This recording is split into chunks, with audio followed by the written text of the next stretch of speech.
My name is Amber and I'm 49 years old. I am an herbalist. I'm passionate about plants. I've been in menopause for 2 years.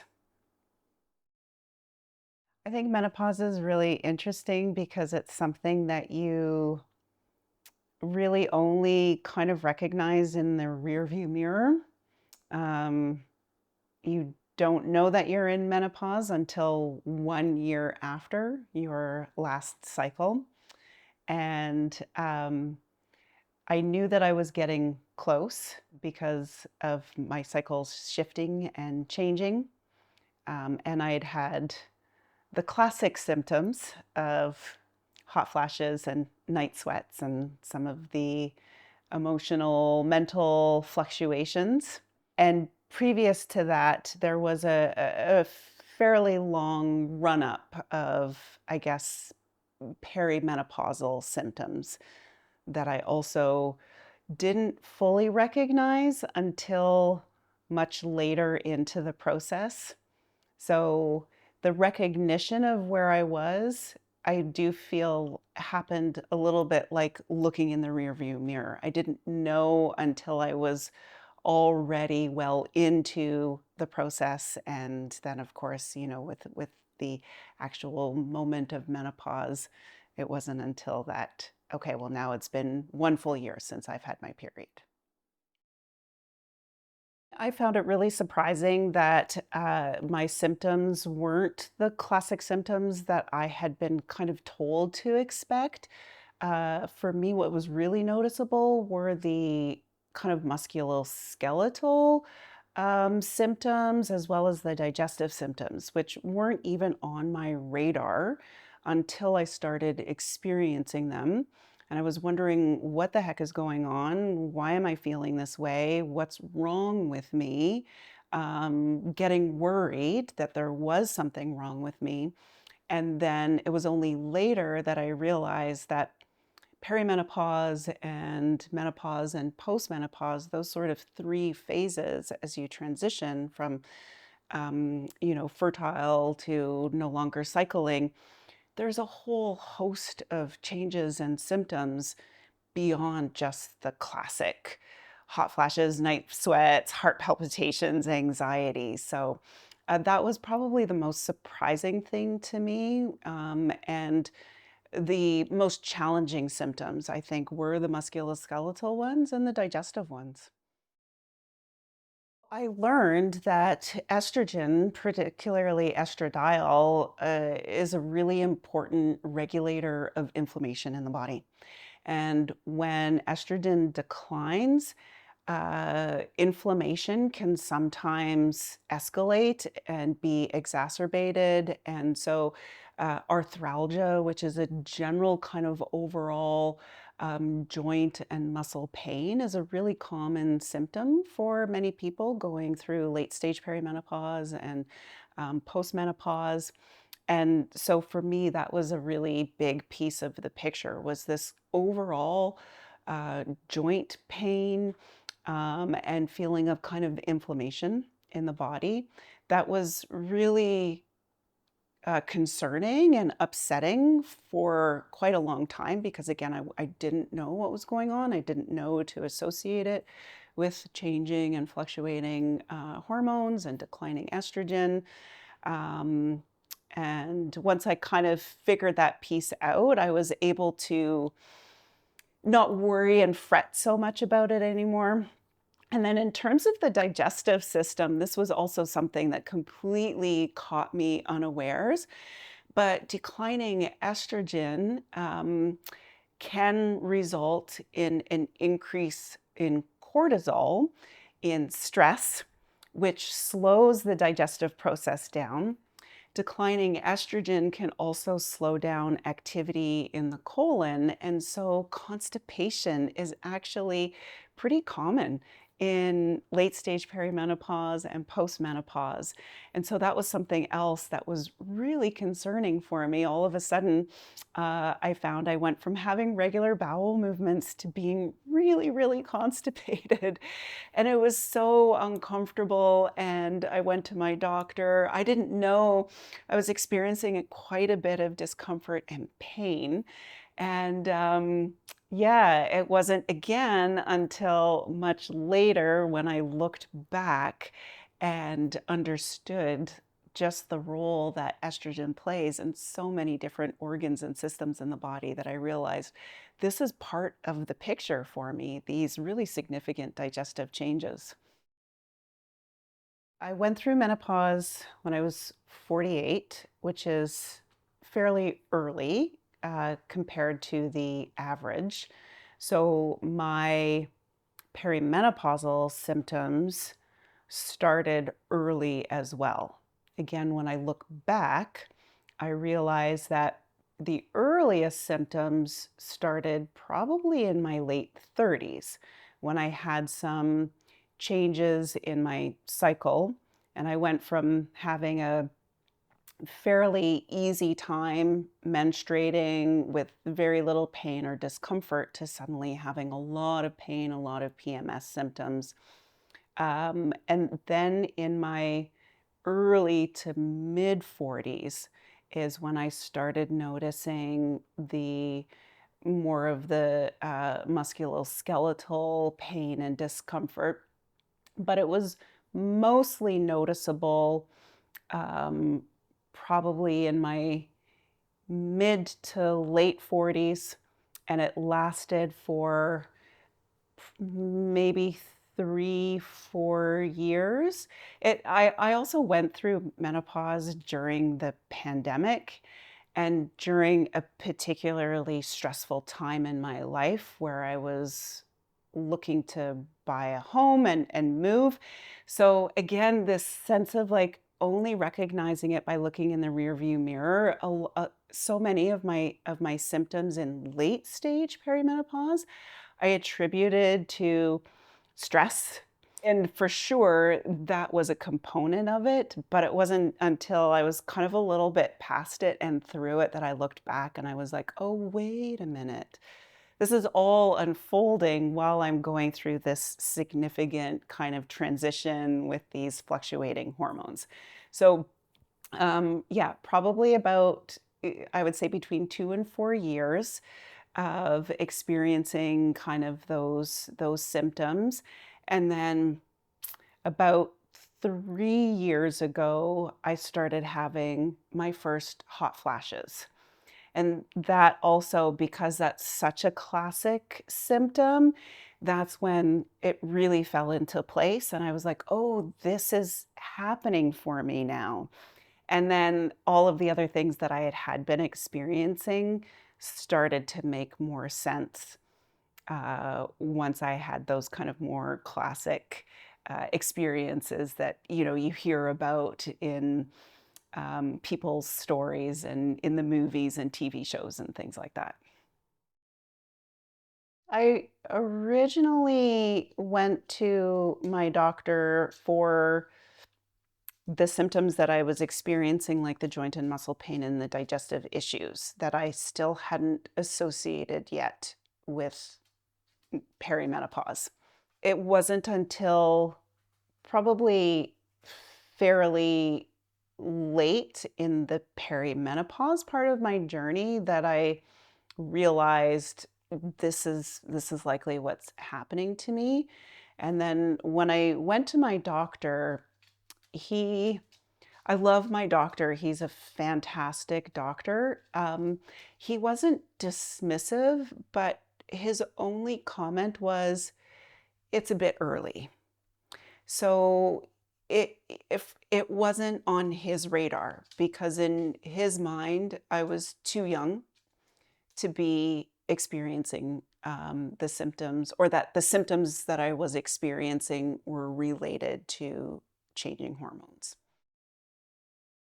I started going through the symptoms, and my mom said, oh, yeah, you're going through menopause. it was early for me too, and it was early for your grandmother.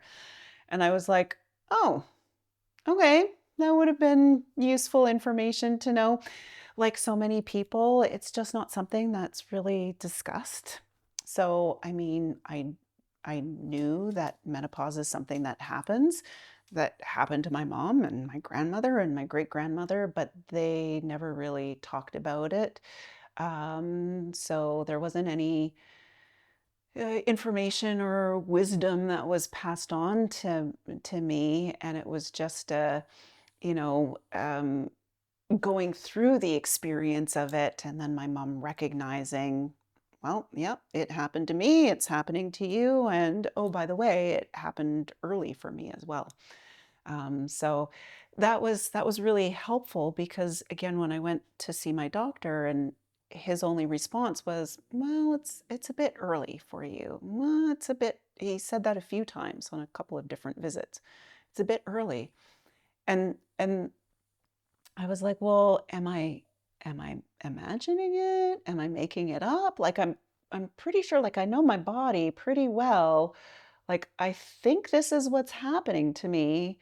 So it was very validating to hear that there is this history in my family. And I was like, okay, well, regardless of what my doctor says, based on what I'm feeling and what I know about my body, and now what I know, my mom and my grandmother went through, I'm pretty confident that I can say this is the experience that I'm having. I have a friend who's a naturopathic doctor who's similar in age to me and going through her own experience with perimenopause and menopause. And she was the one that brought it up because I was kind of talking about, like, oh, this is what I'm experiencing, this is how I'm feeling. And she said, well, are you interested in bioidentical hormones? And she told me a little bit about it. And so I actually worked with her and I made what I think is a pretty informed decision that for me, the benefits would outweigh the risks. And so I've been on bioidentical hormones for 6 months now.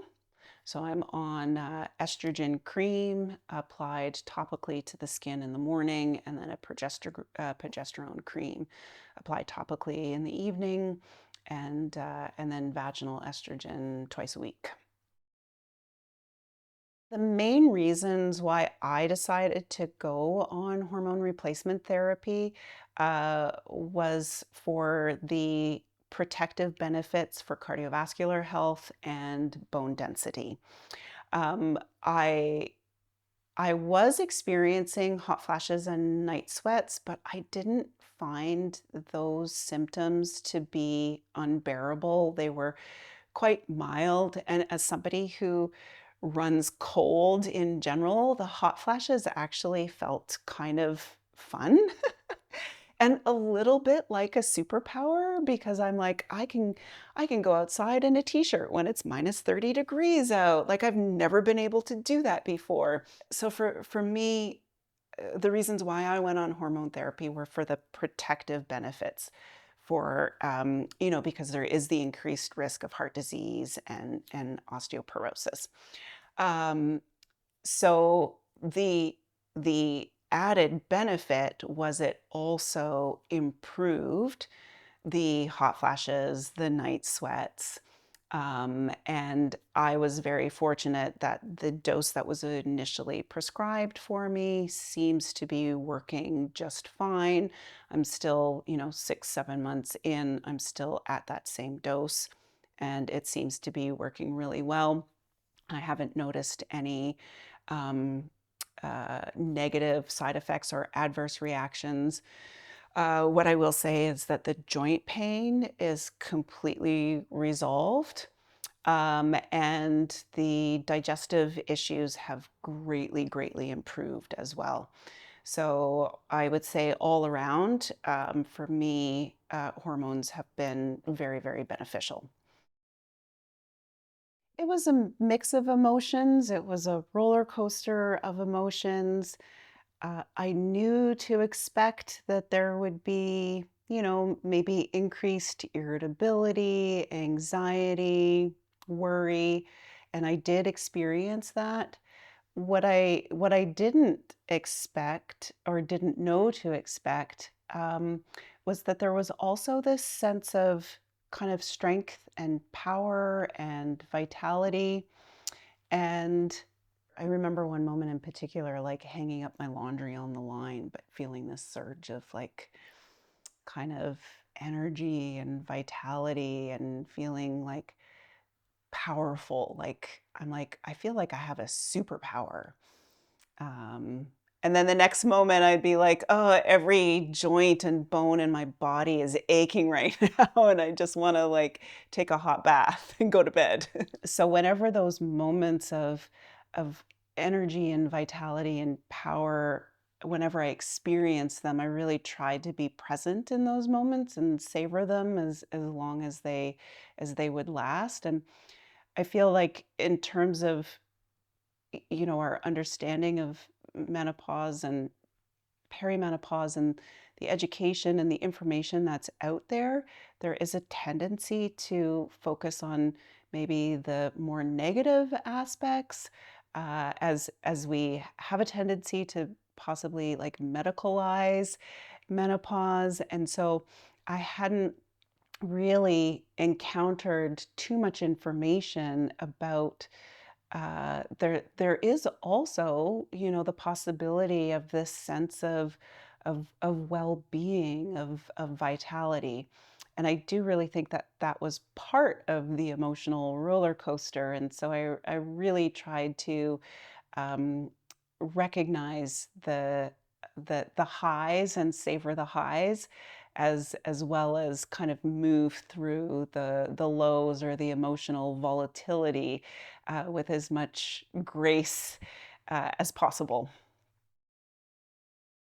I wasn't afraid of menopause. I wasn't worried about it. And in fact, I, in some ways, looked forward to it, which I know not everybody does, but I have heard people say that as you get older and as you go through menopause, you can let go of a lot of society's expectations of what it means to kind of be a woman. Um, I was looking forward to that, and I have found that to be true. A lot of the things that seemed so important and that I worried about when I was younger, I've really, really let go of.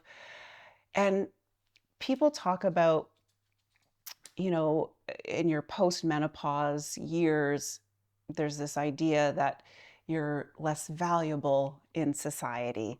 You have less worth. You kind of become a little bit invisible. I actually think there's a superpower in that invisibility. I think there's an opportunity there to, and I'm still figuring out what it is, but I think like if somebody's invisible, that is a superpower, right? You think about like heroes having an invisibility cape so that they can get up to stuff and do things without anybody noticing them. And so I think there is a potential there to for me to like maybe get up to stuff and do things when nobody's paying attention because I'm a little bit invisible because in society's eyes, I don't have as much value and worth anymore. Still figuring out what kind of good trouble I want to get up to with my invisibility superpower, but I chose to put a positive spin on it. The other thing that I really appreciate is that I no longer have any interest in doing anything for the male gaze unless I want to. And I think as a younger woman, with all of the messaging that we get, so much of how we are expected to show up in the world and present ourselves to the world is for the benefit of the male gaze. And I'm so happy to have reached a point where that is not at all a priority or a concern for me anymore. That feels very, very freeing and very, very liberating. Absolutely, for sure. And it's going to be a different experience for every person. Um, and so, if an individual wants to celebrate it, then I completely support that. If it's also like a really difficult, challenging time, I think it's also okay to mourn as well. I think it's an important rite of passage that doesn't get as much focus or attention as, say, puberty does. So whether somebody chooses to celebrate or mourn, I think the important thing is just to acknowledge that this is a really important shift and phase that should be honored in some way, whatever feels right to the individual. And maybe it's a little bit of both. Maybe it can be a celebration as well as an honoring and acknowledgement of a loss. In terms of kind of mourning or acknowledging a sense of loss, eh, you are going through a shift, a transition to becoming um, a, you're different on the other side of it. And you are leaving something behind. You're leaving your reproductive years behind. For me personally, it has also been accompanied with a sense of my own mortality. It's recognizing that this transition comes at a time of life where I have more of my life behind me than I do in front of me.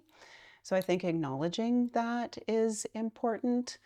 And I think in that either celebration and or mourning, there's an opportunity to really kind of focus on how I want to live my life going forward. Again, with less time ahead of me than behind me, to be really intentional about how I spend my days and how I live my life and bringing that into focus. As an herbalist, I'm very interested in anatomy and physiology in general. And, you know, I started studying herbalism because of my own health issues that conventional care didn't seem to have any answers for. So I've been working with herbs, to support my own health and well-being. And I think it's helped me understand that it is a natural process. And I think it's helped me find a pretty good balance between allowing that process to unfold naturally and also supporting that process where I feel I need some support, whether that's through herbs or, conventional care. And I think recognizing that everything in nature goes through rhythms and cycles, um, and kind of honoring that on a macro level allows me to also honor that on a micro level, on an individual level, and to not worry too much about these shifts and transitions because they happen naturally and they happen to, 50% of the population around the world. So recognizing that I'm not alone in this journey, that I share it with 50% of people across the globe, but also that I share it with just, um, again, these sort of natural rhythms and cycles of nature. That there is a springtime of life, there is a summertime of life, there is a harvest time of life, there's a winter time of life. What I have a hard time understanding is this tendency to pretend like menopause isn't happening, that we aren't changing. Um, you know, I have no idea how many millions or billions of dollars are spent on trying to preserve our youth and look as young as possible. And menopause is something that's really interesting because it's not just a physiological process that we go through, it's also a social process, it's an emotional one, it's a psychological one. And so it's it's an individual experience that half of the people in the world go through, and that experience will absolutely have ripple effects on society and culture. So, yeah, I question what it means when there's this desire or interest to stop that process and freeze it, or this emphasis on medicalizing the process or only focusing on the negative aspects, and not recognizing and acknowledging and honoring the possibility and the opportunity for this transition to have some incredible, beautiful moments that really do feel like a superpower. And what are we losing? What are we missing out on? Not just as individuals going through that transition, but on a societal level as well. It's made me more intentional about how I spend my time, my days, and the people that I spend it with.